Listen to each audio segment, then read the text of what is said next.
ஆயிரமும் சிறியவன் பலத்த ஜாதியும் ஆவான். கர்த்தராகிய நான் ஏற்ற காலத்தில் இதை தீவிரமாய் நடப்பிப்பேன். ஏசாயா 60:22.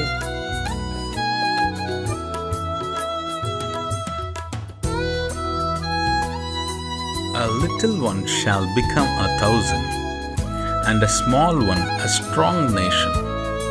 I, the Lord, will hasten it in His time. Isaiah 60:22. ஆண்டவரும் இரட்சகருமாகிய இயேசு கிறிஸ்துவின் நாமத்தினாலே யூடியூப் சேனல் மூலமாக செய்தியை கேட்டுக்கொண்டிருக்கிற தேவ பிள்ளைகள் யாவருக்கும் God Goes மினிஸ்ட்ரி சார்பாக அன்பின் வாழ்த்துதலை தெரிவித்துக் கொள்கிறேன். இந்த 6வது மாதமாகிய ஜூன் மாதத்திலே கர்த்தருடைய கிருபையும் இரக்கமும் சமாதானமும் உங்களோடும் உங்கள் குடும்பங்களோடும் தங்கியிருப்பதாக. தேவனுடைய சமாதானம் உங்களுடைய இல்லங்களிலே உங்களுடைய தனிப்பட்ட வாழ்க்கையிலே காணப்பட வேண்டும் என்று வாழ்த்தி ஆசீர்வதிக்கிறேன். உங்களுக்காகவும் உங்கள் குடும்பங்களுக்காகவும் தினந்தோறும் ஜெபித்து வருகிறோம். தேவனாகிய கர்த்தர் இந்த மாதத்திலே நம் கண்ணீருக்கெல்லாம் ஒரு பதிலை தர உண்மையுள்ளவராயிருக்கிறார் என்பதை நான் விசுவாசிக்கிறேன்.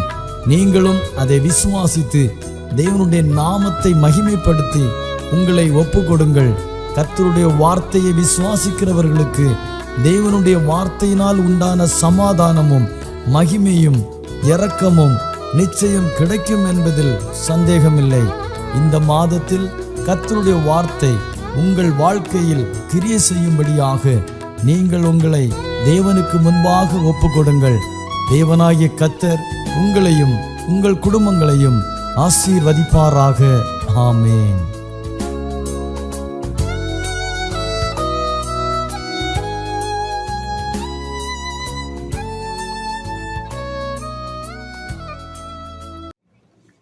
கர்த்தருடைய பரிசுத்த நாமத்திற்கு மகிமை உண்டாகட்டும். இந்த நல்ல அருமையான காலை பொழுதுக்காக ஆண்டவருக்கு நன்றி செலுத்துகிறேன்.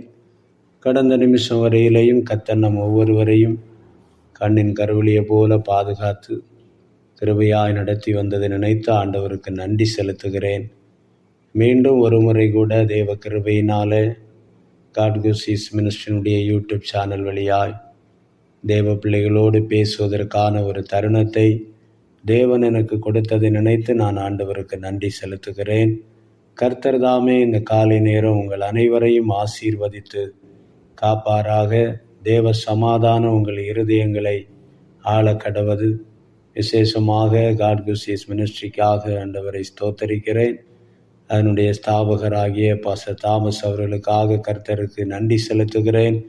இன்னும் தேவன் தாமே இந்த ஊழியத்தை மிகப்பெரிய அளவில் தேசமெங்கிலும் பரவி செல்லும்படியாய் மகிமையின் மேகம் இதை மூடி பாதுகாக்கும்படியாய் ஆண்டவரிடத்தில் மன்றாடுகிறேன். கர்த்தர் தாமே அப்படி செய்வாராக. அருமையான தெய்வ பிள்ளைகளே, இந்த நல்ல காலை வேளையை தந்த கர்த்தருக்கு இன்னும் கூட நன்றி பலி செலுத்துவோமாக. சில நிமிடம் உங்களோடு பேசும்படியாய் தெரிந்தெடுக்கப்பட்டதான வேத பகுதி 54 சங்கீதம், அதனுடைய 6வது வசனம். சங்கீதம் 54 6வது வசனம். உற்சாகத்துடன் நான் உமக்கு பலியிடுவேன், கர்த்தாவே உமது நாமத்தை துதிப்பேன், அது நலமானது. யாவருக்கும் நன்றாய் பழக்கமான வேத பகுதி. சங்கீதம் என்றாலே தெய்வ பிள்ளைகளுக்கு ரொம்ப அல்லேலூயா சோத்திரம் வாசித்து கற்று தேர்ந்ததான பகுதி தான் சங்கீதம். இந்த 54 சங்கீதத்தில் என்னுடைய தலைப்பில் விதமாக எழுதப்பட்டிருக்கிறது. தாவீது தங்களிடத்தில் ஒளித்து கொண்டிருக்கிறான் என்று சீப்போரார் சவுலுக்கு சொன்னபோது தாவீது பாடி ராக தலைவனுக்கு ஒப்புவித்த சங்கீதம். அருமையான தேவ பிள்ளைகளை, இந்த சங்கீதம் எழுதப்பட்ட இது பாடப்பட்ட சூழ்நிலையை பரிசுத்தாவியானவர் அந்த பிராக்கெட்டில் சங்கீதத்தினுடைய தலைப்பிலே கொடுத்திருக்கிறார். சூழ்நிலை ரொம்ப கிரிட்டிக்கலான நெருக்கடியான இக்கட்டான சூழ்நிலை. தாவீது தன்னுடைய சொந்த வீட்டில் கூட சுகமாய் தங்குவ முடியாமல் தன் இனஜன பந்துக்களோடு, தன்னுடைய இரத்த பந்தங்களோடு, குடும்பத்தோடு இருக்க முடியாமல் ஆமேன் ஒழித்து கொண்டிருக்கிறதான ஒரு காலம். இந்த காலத்தை சிந்திப்போமானால் மிகவும் வேதனையான ஒரு காலம். ஒழித்து கொண்டிருக்கிறான் ஒரு மனுஷன், ஒழித்து கொண்டிருக்கிறான் அப்படி என்று சொன்னால் அவனுடைய வாழ்க்கையில் அவனுடைய ஜீவனுக்கு ஏதோ ஒரு தீங்கு வந்து கொண்டிருக்கிறது, மரணம் அவனை நெருங்கி கொண்டிருக்கிறது, இல்லது பட்டயம் அவனுக்கு விரோதமாய் வந்து கொண்டிருக்கிறது. அதிலிருந்து தன்னை தப்புவித்துக் கொள்வதற்காகத்தான் அந்த மனிதன் ஒழித்து கொண்டிருப்பான். இங்கே தாவீதுக்கு சூழ்நிலை அப்படித்தான். தேவனால் பயன்படுத்தப்பட்ட ஒரு அருமையான பாத்திரம், கர்த்தருக்கு பிரியமான தேவதாசன், யாராலும் கூடாத, இஸ்ரவேல் இராணுவத்தால் கூடாத காரியத்தை கர்த்தர் இவருக்குள்ளே இருந்து ஒரு செகண்டில் செய்து முடித்தார் என்பதை கோலியாத்தினுடைய விஷயத்தில் நாம் நன்றாய் அறிந்திருக்கிறோம். தேவன் பயன்படுத்தின அருமையான பாத்திரம், பலமுள்ள பாத்திரம், கர்த்தர் கருத்துள்ள ஒரு பாத்திரம்தான். ஆனால் அவரால் அந்த தேசத்தில் சுதந்திரமாய் வாழ முடியவில்லை. அவருக்கு விரோதமாய் சத்துரு அவருடைய சொந்த மாமனாரை எதிராக எழுப்பி வைத்திருக்கிறான். சவுல் தன் பட்டயத்தை எடுத்துக்கொண்டு என்றைக்காவது ஒரு நாள் இந்த தாவீது என் பட்டயத்தால் கொலை செய்வேன் என்று சொல்லி அவனுக்குள்ளே சவுலுக்குள் இருந்த பொல்லாத ஆவி சவுலுக்குள்ளே ஏவி சவுலை தாவீதுக்கு விரோதமாய் எழுப்பிவிட்டு தாவீதை துரத்தி வெட்டுவதற்காய் சவுல் ஓடிக்கொண்டிருக்கிற ஒரு காலகட்டம். அப்படிப்பட்ட சூழ்நிலையிலையும் கர்த்தரை நோக்கி பாடியிருக்கிற அந்த கிருபை ஆமேன் வேறு யாருக்கும் கிடைக்கல, தாவீதுக்கு கிடைத்திருக்கிறது. நாமும் கூட எவ்வளவோ ஆண்டவருக்காக ஓடி இருப்போம், ஆண்டவருக்காக செய்வோம், ஆண்டவர் சமூகத்திலையும் ஆண்டவர் காரியங்களிலையும் நன்றாய் செய்திருப்போம். ஆனால் நமக்கு எதிராக ஒரு பட்டயம் வந்து நிற்குது என்று சொன்னால் நாம் அந்த நேரத்தில் நம்மை நாமே சற்று நிதானித்து பார்ப்போமானால் நாம் அதுவரையிலும் ஓடின ஓட்டத்தை, அதுவரையிலும் பாடின பாட்டை, அதுவரையிலும் துதித்த துதி ஸ்தோத்திரங்களை எல்லாம் விட்டுருவோம். விட்டுட்டு சோர்ந்தவர்களாக இவ்வளவு பிரயாசப்பட்டேனே, இவ்வளவு பாடுபட்டேனே, என் வாழ்க்கையில் இப்படியா ஆண்டவர் செய்துட்டார் என்று குற்றத்தை ஆண்டவருக்கு மேலே கொண்டு போகிறோம். பிரியமானவர்களே, இது நம்முடைய வாழ்க்கையிலே சகஜமாய் வந்து கொண்டிருக்கிறது ஒன்று. ஆண்டவர் அதற்காக அல்ல இப்படிப்பட்ட ஒரு சூழ்நிலையை பெர்மிட் பண்ணி இருக்கிறது. ஏன் தாவீது ஒழிக்க வேண்டும்? தாவீதுக்கு தெரியும், தாவீதுக்கு மேலே தேவ திட்டம் இருக்கிறது, தேவ அபிஷேகம் இருக்கிறது. தாவீதை கொண்டு கர்த்தர் இஸ்ரவேலிலே இன்னும் பெரிய காரியங்களை செய்ய போகிறாரு என்பது தாவீது அறிந்திருந்தபடியினால், தனக்குள்ளே அபிஷேகம் இருந்திருந்தபடியினாலே என்னை யாரும் அழிக்க முடியாது, உண்மைதான். ஆனாலும் அந்த குறிக்கப்பட்ட இந்த போராட்ட காலத்தில் நான் ஒழித்திருக்க வேண்டியது அவசியம். நான் பொறுமையாய் போக வேண்டியது அவசியம். நான் சோத்திரம் பண்ணி கொண்டிருப்பது அவசியம் என்பதை அவர் அறிந்திருந்தபடியினால் அவர் தன்னை காத்து கொள்ள, தன்மேல் இருக்கிற தேவ திட்டம் நிறைவேற, அந்த திட்டம் நிறைவேறக்கூடாது என்பதற்காகத்தான் சத்துருவானவன் சவுலுக்குள்ளே புகுந்து பட்டயத்தை எடுத்துக்கொண்டு ஓடிக்கொண்டிருக்கிறான், துரத்தி கொண்டிருக்கிறான்.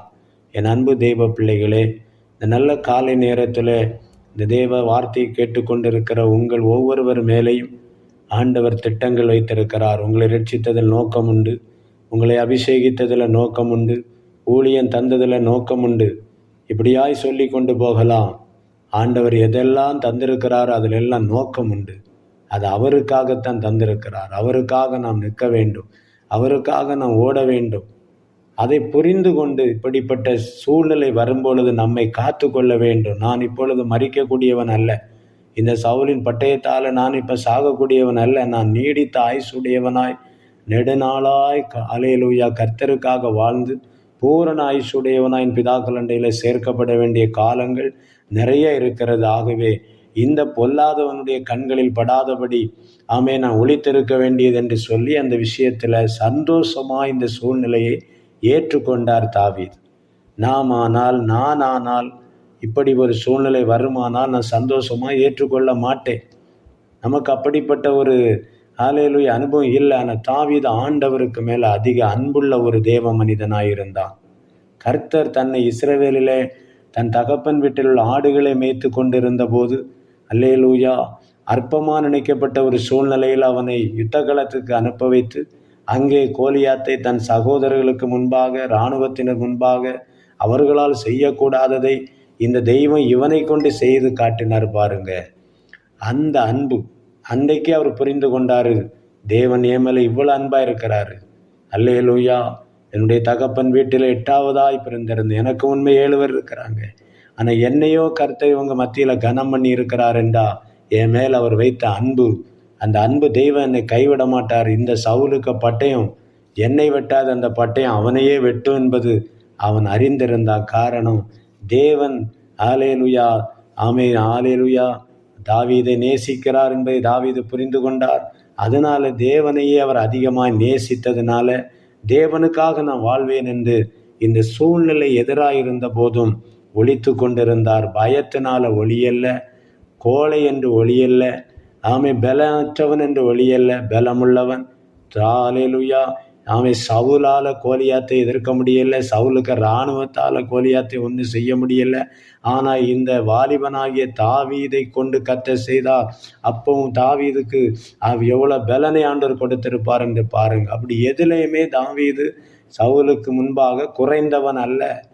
ஆனாலும் தேவனுடைய இந்த திட்டத்தை நிறைவேற்ற தேவன் என்னை கொண்டு இன்னும் சில காரியங்கள் செய்யணும் என்கிற ஒரே நோக்கத்தோடு அவரில் அன்பு கூர்ந்து அவன் தன்னை காத்து கொண்டான், ஒழித்து கொண்டிருக்கிறான். பாருங்க சூழ்நிலை. நம்ம இன்றைக்கு உலகத்தில் அப்படி ஒரு சம்பவத்தில் இருக்கும். உலகம் பரிகசிக்கத்தான் செய்யும், நிந்திக்கத்தான் செய்யும்.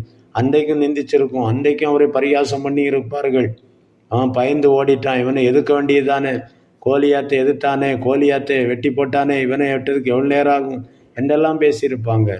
பிரியமான தேவ பிள்ளைகளே, தேவன் தாவீதுக்குள்ள இருந்தபடியினால் தேவனுடைய சத்தம் கேட்டு தேவனுக்கு பிரியமாய் நடந்து கொண்டான். அந்த தாவீது இவ்வளவு ஒரு கடினமான வேதனையான ஒரு சூழ்நிலை தனக்கு வந்த போதும் தேவனை அவர் மறுதலிக்கலை. அல்லேலூயா. உடைய வாழ்க்கை இந்த காலையில் சிந்தித்து பார்ப்போம். கர்த்தர் பெரியவர், அவர் மகாபெரிய தெய்வம். நம்ம எதுலையும் விட்டு கொடுக்க மாட்டார், கைவிடவும் மாட்டார். அதனால தான் அவர் 6ஆம் வசனத்தில் சொல்லுகிறார், உற்சாகத்துடன் நமக்கு பலியிடுவேன். அல்லேலூயா. கர்த்தருக்கு ஸ்தோத்திரம். ஆமேன். அல்லேலூயாக்கு முந்தின வசனம் சொல்லுகிறார், அவர் சத்துருக்களுக்கு தீமைக்கு தீமையை சரி கட்டுவார். இந்த காலை வேளையில் ஆண்டவர் உங்களை பார்த்து சொல்லுகிறாரு, உங்களையும் இப்படி சவுல் துரத்தி கொண்டிருக்கிறானா? சவுலை போல பொறாமை பிடித்தவர்கள், எரிச்சல் பிடித்த ஜனங்கள். அல்லேலூயா. சவுலின் ஆவி யாருக்குள்ளே இருந்தாலும் உங்களை துரத்திட்டு தான் இருக்கும். ஆனால் பயப்படாதீங்க, கர்த்தர் அந்த சத்துருக்களுக்கு தீமைக்கு தீமையை சரி கட்டுவார். கண்டிப்பாக செய்வார். உமது சத்தியத்து நிமித்தம் அவர்களை நிர்மூலமாக்குன்னு சொல்லுகிறார். அடுத்து சொல்றார், உற்சாகத்துடன் நான் உண்மை பலியிடுவேன். எவ்வளவுதான் இக்கட்டான சூழ்நிலை வந்தாலும் நான் உற்சாகத்தோடு ஆண்டவரை துதிப்பேன், உற்சாகத்தோடு ஆண்டவரை பாடுவேன், உற்சாகத்தோடு கர்த்தருக்கு கொடுப்பேன், உற்சாகத்தோடு அவருடைய ஊழியத்தை செய்வேன். நான் ஒரு சோர்வுக்கு எனக்கு இடம் கொடுக்க மாட்டேன், சாத்தானுக்கு நான் இடம் கொடுக்க மாட்டேன். என்னை அவர் கைவிட மாட்டார். இந்த சவுல் எவ்வளோ துரத்துனாலும் நான் ஓடி ஓடி மறைஞ்சி போயிடுவேன். ஆமேன். அவன் பட்டம் என்னை தொடாது. என்னை காக்கிற ஒரு தெய்வம் உண்டு, அவர் என்னை காப்பார் என்று மேலே, தேவன் மேலே, ஆமேன், கர்த்தர் மேலே நம்பிக்கை உடையவனாயிருந்தான். அந்த காலையில் அன்பு தெய்வ பிள்ளைகளே, கர்த்தருக்கு மேலே நம்பிக்கை உடையவர்களாயிருங்க. அவருக்கு முன்பாக உற்சாகமாக ஸ்தோத்திரம் பண்ணுங்க. அவர் கொடுக்கிறத உற்சாகமாய் கொடுங்க. சங்கீதக்காரராகியதே தாவீது 34 சங்கீதத்தில் சொல்லுகிறார் பாருங்க, கர்த்தரை நான் எக்காலத்தில் ஸ்தோத்தரிப்பேன். இது பாருங்க என்ன காலம், சத்துருவுக்கு பயந்து ஒழித்து கொண்டிருக்கிற ஒரு காலம். இந்த காலத்தில் ஆண்டவரை ஸ்தோத்திரம் பண்ணி பாட்டு பாடுறார். அல்லேலூயா. அவர் துதி எப்போது என் வாயில் இருக்கும் என்று சொல்லி இருக்கிறார். அல்லேலூயா. புதிய ஏற்பாட்டு பகுதியிலே அப்போஸ்தலனாகிய பவுலை கொண்டு ஆவியானவர் எழுதியிருக்கிறாரு, அநேகருடைய ஸ்தோத்திரத்தினால கிருபை வரும். பலி என்று சொன்னாலே ஸ்தோத்திர பலி. இன்னும் வேதத்தில் நாம் பார்க்கும்போது உதடுகளின் கனியாகிய ஸ்தோத்திர பலியை எந்நேரம் அவருக்கு செலுத்துங்கள், எந்நேரம் அவரிடத்தில் சொல்லுங்கள். ஸ்தோத்திரம், ஸ்தோத்திரம். ஆண்டவரே, இந்த சூழ்நிலைக்காய் ஸ்தோத்திரம். இந்த சவுல் பட்டயத்தோடு வந்து கொண்டு இருக்கிறான், இதற்காக ஸ்தோத்திரம். என் ஆண்டவர் என்னோடு கூட இருக்கிறதுக்காய் ஸ்தோத்திரம். கர்த்தாவே, நீர் என்னை கைவிடாததுக்காக ஸ்தோத்திரம். ஆண்டவரே, இந்த கெபியில ஒளிச்சிருக்கிறேன், என்னை காக்கிறவரே உமக்கு ஸ்தோத்திரம். நீ என் கூட தான் இருக்கிறீங்க. அந்த நம்பிக்கையோடு கூட ஸ்தோத்திரம் பண்ணணும். ஆகவே ஸ்தோத்திரம் பண்ணுவோம், நன்றாய் ஸ்தோத்திரம் பண்ணுவோம். கர்த்தர் நமக்கு செய்த நன்மைகளையே சொல்லி சொல்லி ஆண்டவருக்கு ஸ்தோத்திரம் பண்ணுவோம். ஆனால் எந்த காரியம் நமக்கு நடக்கலையோ அது ஆட்டோமேட்டிக்கலாக தேவன் ரெட்டிப்பாக நமக்கு தருவார். நாம் என்ன செய்கிறோம் என்றால், தேவன் நமக்கு சில காரியங்களை நான் ஜெபித்து தராமல் இருக்கிறது. அதாவது தராமல் என்று சொன்னால் அதுக்குரிய வேலை வரலை. வேலை வரும்போது கொடுப்பார், அதுக்கு சில காலம் வச்சிருப்பார். ஆனால் நாம் என்ன நினைக்கிறோம், என் ஜெபத்துக்கு பதில் வரல, கர்த்தர் எனக்கு இதை செய்யலை, சத்துருக்களுக்கு மத்தியில் நான் கொஞ்சம் தலைகுனிய வேண்டி இருக்கிறது, இப்படியெல்லாம் நாம் சொல்லி ஜெபத்தை விட்டுருவோம், ஸ்தோத்திரத்தை விட்டுருவோம். பிரியமானவர்களே, அந்த சூழ்நிலையில் நாம் செய்ய வேண்டியது, இந்த இக்கட்டான சூழ்நிலையில் தாவீது கர்த்தரை ஸ்தோத்திரம் பண்ணுகிறாரு, கர்த்தருக்கு பலியிடுகிறார். அது எப்படி பலியிடுகிறார்? உற்சாகத்தோடு. அல்லேலூயா. கொடுத்து தான் ஆகணும்னு சொல்லி கொடுக்கல. ஆமேன். கர்த்தர் எனக்கு கொடுத்த இந்த வருமானத்தில் அவருக்கு நான் கொடுக்கிறத அல்லேலூயா சிறப்பாய் கொடுக்கிறேன், ஃபர்ஸ்டாய் கொடுக்கிறேன், உற்சாகமாக சந்தோஷமாகவே கொடுக்கணும். ஆண்டவரே, இந்த வருமானம் கொடுத்தீரே, இந்த அல்லேலூயா தொழிலை ஆசீர்வதித்தீரே, இந்த வியாபாரத்தை ஆசீர்வதித்தீரே, இந்த நிலவலத்தை ஆசீர்வதித்தீரே, இது எவ்வளவு நல்லவர் என்று சொல்லி மகிழ்ச்சியோடு கொடுக்கணும், உற்சாகத்தோடு. இந்த உற்சாகம் யார் கொடுக்கிறா? பரிசுத்த ஆவியானவர் தான் கொடுப்பார். பரிசுத்த ஆவியினால நாம் நிரப்பப்படணும். பரிசுத்த ஆவியானவர் தாவீதுக்குள்ளே இருந்ததுனால தான் அந்த உற்சாகம் வந்தது. மாம்சத்துக்கு நாம் இடம் கொடுக்கக்கூடாது. அல்லேலூயா. ஆதியாம் புஸ்தகம் 4ஆம் அதிகாரத்தில் நமக்கு எல்லாருக்கும் தெரிந்த சத்தியம். அங்கே காயினும் ஆபேலும். அல்லேலூயா. அங்கே 2 பேரை குறித்து ஆண்டவர் சொல்லுகிறார். பாருங்க, காயின் அல்லேலூயா அவன் என்ன செய்தான்? நிலத்தின் கனிகளை கர்த்தர் காணிக்கையாக கொண்டு வந்தான். ஆபேல் தன்னுடையதான அல்லேலூயா மந்தையின் தலையீற்றுகளில் கொழுமையானதை கொண்டு வந்தான். அவனை காயினை குறித்து எழுதியிருக்கிறது, கர்த்தருக்கு நிலத்தின் கனிகளை கொண்டு வந்தான் காணிக்கை. இவனோ கொழுமையானவைகளை சிலவற்றை கொண்டு வந்தான். இவன் காணிக்கையை கர்த்தர் அங்கீகரித்தார். அவன் காணிக்கையை சோத்திரம் அல்லேலூயா கர்த்தர் அங்கீகரிக்கவில்லை. காயினை அவன் காணிக்கையை அவர் அங்கீகரிக்கவில்லை. பாருங்க, அருமையான ஒரு வேத பகுதி. அவன் உற்சாகத்தோடு கர்த்தருக்குன்னு கொடுக்குறான். அல்லேலூயா. கர்த்தருக்கு மகிமை உண்டாவதாக. ஆபேல் மந்தையின் தலையீட்டில் கொழுமையானது, அது வேதத்தில் சொல்லப்பட்டது அப்படியே செய்கிறான், உற்சாகமாக கொண்டு கொடுக்குறான். ஆனால் காயின் அப்படி இல்லை, கொஞ்சம் மறைச்சி வச்சுருக்கான். நல்லதெல்லாம் எடுத்து அவனுக்கு வச்சுட்டான். அந்த தோட்டத்தில் அவனுக்கு நிலவுலத்தில் விளைஞ்சதில் மோசமானதெல்லாம் கொண்டு ஆண்டவருக்கு கொண்டு கொடுக்குறான். அப்படி ஆண்டவர் எவ்வளவு நல்லவர். உற்சாகமாய் நீ கொடுப்பாயனா, உற்சாகமாய் ஸ்தோத்திரம் பண்ணுவீங்களானா, சோதனை இருக்கும், வேதனை இருக்கும், இதெல்லாம் ஒரு கரையில் தாவீதை பாருங்க, இதெல்லாம் காட்டலை, உற்சாகத்தோடு ஸ்தோத்திர பலி எடுக்கிறார். அதே போல் நான் உற்சாகத்தோடு கொடுத்து, உற்சாகத்தோடு ஆராதனை செய்து, உற்சாகத்தோடு காரியங்களை செய்வோமானா நம்முடைய ஆண்டவர் அதில் நமக்கு இறங்கி ஆசீர்வதிப்பார், நம்மை அதை அங்கீகரிப்பார். இந்த 54ஆம் சங்கீதம் 6 சொல்லுகிறது, கர்த்தாவே உமது நாமத்தை துதிப்பேன். அப்போ 2 காரியம் சொல்லுகிறாரு. ஆண்டவரே, என்ன சூழ்நிலை இருந்தாலும், எனக்கு எதிராக இருந்தாலும் சரி, பட்டையை நெருங்கி கொண்டு இருந்தாலும் சரி, ஆண்டவரே நான் உமக்கு உற்சாகமாக பலியிடுவேன். ஆண்டவரே, உண்மையே நாமத்தை துதிப்பேன். அது நலமானது. எது நலமானது? கர்த்தருக்கு உற்சாகமாய் ஸ்தோத்திரம் பண்ணுவது. அவர் நாமத்தை துதிப்பது. இந்த 2ம் அவருக்கு பிரியமானது, கர்த்தருக்கு முன்பாக நலமானது. இந்த நல்ல காலை வேளையில் இந்த 2 காரியத்தையும் நாம் தொடர்ந்து செய்வோமானால், கர்த்தருக்கு பிரியமான இந்த 2ஐயும் நாம் செய்யும்போது, அவர் பார்வைக்கு நலமானதை செய்யும்போது, தேவன் நம்மோடு கூட இருந்து நம்முடைய தேவைகளெல்லாம் நிறைவேற்றி சவுல் என்கிற அல்லேலூயா பட்டயத்தை அழிப்பார். சவுல் என்கிற அசுத்த வல்லமையை முறித்தெறிவார். அவருடைய ஆயுதங்கள் அம்புகளை வாய்க்காதே போக பண்ணுவார் என்பதில் எந்த சந்தேகமும் இல்லை. தாவீதை கனப்படுத்தி ராஜாவாக அபிஷேகம் பண்ணி அமர்த்தின கர்த்தர், இந்த சவுல் ஒரு குறிக்கப்பட்ட நாள் வந்தபோது அவன் எடுத்த பட்டயமே அவனுக்கு சாவு பட்டயமாய் மாறியது. இங்கே அதே சங்கீதம் 54 5 சொல்லுகிறது, என் சத்துருக்களுக்கு தீமைக்கு தீமை, எந்த தீமையை கொண்டு இவனை அழிப்பேன் என்றான் அதுவே அவனுக்கு முடியும். சரி கட்டுவார் ஆண்டவர். நிச்சயமாக நம்முடைய சத்துருக்களுக்கு நமக்கு விரோதமாய் செய்த ஒவ்வொன்றுக்கும் சரி கட்டுவார். அவர் நீதி தெய்வம். அவரை உற்சாகமாய் ஸ்தோத்திரம் பண்ணுங்க, அவர் நாமத்தை துதியுங்க. அது அவருக்கு நலமா, அவருக்கு முன்பாக நல்லது. அதை செய்வோம். கர்த்தர் உங்களை ஆசீர்வதிப்பாராக. ஆமென். ஒரு நிமிஷம் கண்களை மூடுவோமா?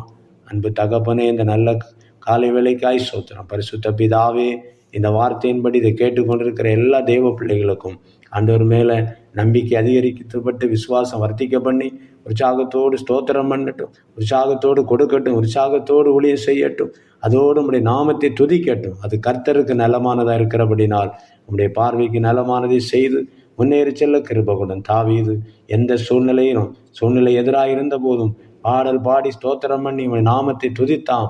கர்த்தாவின் சத்துருக்களுக்கு சரி கட்டுதலை ஆண்டவர் செய்தீர். ஆண்டவரே, எல்லா நெருக்கத்தையும் நீக்கி விடுவித்தீர். ஆண்டவர், அதுபோல எங்கள் நெருக்கத்தை நீக்கி விடுவிப்பீர்.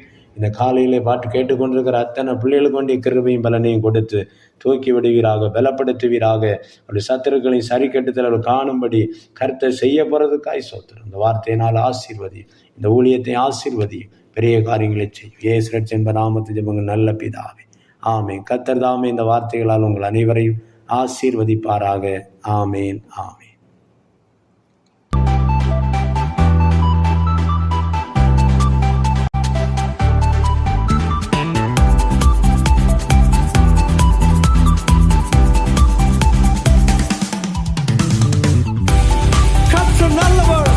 அவர் கிருபை என்றும் உள்ளது. இதுவரை ஒரு குறைவும் இல்லாமல் உங்களை நடத்தினார் அல்லவா? என்னோடு கூட சேர்ந்து அந்த நல்ல தேவனை ஆராதிப்போம். ஆராதனை செய்கிறோம், உம்மை உயர்த்துகிறோம், உம்மை ஆராதனை செய்கிறோம், உம்மை துதிக்கின்றோம். நீ நல்லவரே, வல்லவரே, நன்மைகள் செய்பவரே. நீ நல்லவரே, வல்லவரே, நன்மைகள் செய்பவரே. உமக்கு ஆராதனை, உமக்கு ஆராதனை, ஆராதனை, உமக்கு ஆராதனை. நீ நல்லவரே, வல்லவரே, நன்மைகள் செய்பவரே. நீ நல்லவரே, வல்லவரே, நன்மைகள் செய்பவரே.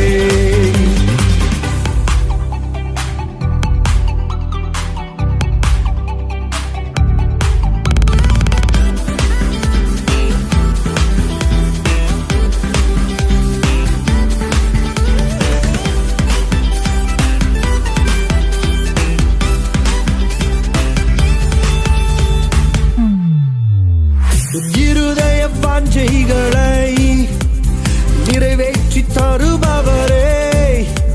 என் இருதய வாஞ்சைகளை நிறைவேற்றி தருபவரே. என் ஆத்ம நேசனீரே, என் அன்பு தெய்வம் நீரே. ஓஹோ, என் ஆத்ம நேசனீரே, என் அன்பு தெய்வம் நீரே. உமக்கு ஆராதனை, உமக்கு ஆராதனை, ஆராதனை, உமக்கு ஆராதனை. நீ நல்லவரே, வல்லவரே, நன்மைகள் செய்பவரே. என் வாழ்வில் நல்லவரே, வல்லவரே, நன்மைகள் செய்பவரே. துதிகளின் மத்தியில் வாசம் செய்பவர் நம் தேவன். அவரை ஆராதிக்கும் இந்த நேரத்தில் உங்கள் மத்தியில் ஒரு மாற்றத்தை உண்டு பண்ண வல்லமையுள்ளவராய் இருக்கிறார். என்னோடு சேர்ந்து அவரை ஆராதிப்போமா? துதிகளின் தேவனே, உம்மை துதிக்கின்றோம். துதிகளின் தேவனே, உம்மை துதிக்கின்றோம். ஸ்தோத்திரம் செலுத்தியே உம்மை ஆராதிப்போம். நாங்கள் ஸ்தோத்திரம் செலுத்தியே உம்மை ஆராதிப்போம். உமக்கு ஆராதனை, உமக்கு ஆராதனை, ஆராதனை, உமக்கு ஆராதனை. நீ நல்லவரே, வல்லவரே, நன்மைகள் செய்பவரே. நீ நல்லவரே, வல்லவரே, நன்மைகள் செய்பவரே. ஆராதனை செய்கிறோம்,